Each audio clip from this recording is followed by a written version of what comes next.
and silly. Besides, David didn't encourage relationships with girls. They always wanted to know his inner thoughts and his feelings. He didn't want them to ask questions. They might not like his answers. Bartolucci wore his usual blue suit, red tie, and white dress shirt. His tie and shirt open at the neck, black hair laced with white streaks slicked back. Bartolucci's hands belonged on a giant. They looked almost freakish and damned intimidating on his 5'6" frame. Gino greeted David with a wave of a ham-hock hand and a ciao bello. "Mr. Bartolucci, could I talk to you for a minute?" "Certo, Michael," he responded. "Un momento." Bartolucci barked a stream of orders in Italian in his sandpaper basso voice to 2 Sicilian immigrant employees, and then told his daughter, "Get an ice cream cone." He turned to David and asked with his usual rough-edged voice, but with softness in his eyes, "You need something?" "Mr. Bartolucci, I want to thank you for all you've done for me. You've been great, and I appreciate it. But I won't be able to work here after this month." Bartolucci frowned. "What's the matter? Now you're a hotshot high school graduate? You're going to leave the WAP behind?" He smiled. "You're going to go off to some Ivy League college and chase preppy girls?" No, Mr. Bartolucci." David's face suddenly felt hot. "It's not like that. I enlisted in the Army." "You did what?" Bartolucci exploded. David glanced around. Every person within 25 yards seemed to freeze in place. "What's the matter? You got drafted? I can fix that. I can make you a free man like that." "There's no draft anymore, Mr. Bartolucci." Bartolucci's face flushed. His eyes narrowed to slits. The veins on the side of his neck bulged. "You enlisted? What, you finished at South Philadelphia High last? You stupid or something?" First. "First?" Gino growled. David looked at his shoes quietly and said, I finished top of my class." "You're going to waste that on the goddamn Army? Get your ass shot off in some goddamn foreign country?" David sat silently, momentarily met Mr. Bartolucci's eyes, then looked away to avoid the man's blistering gaze. "Look at me, kid. Look at me." David steeled himself, raised his head.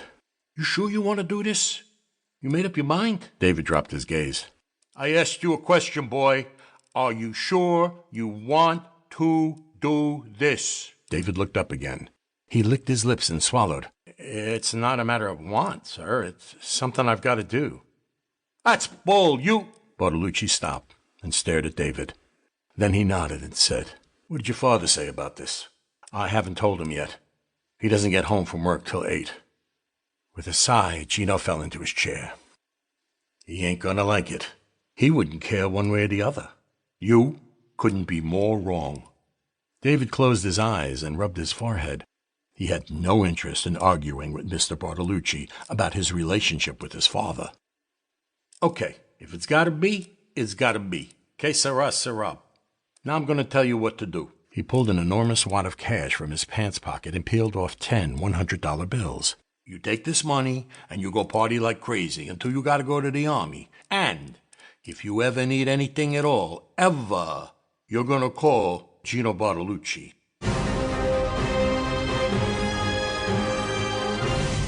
Chapter 2.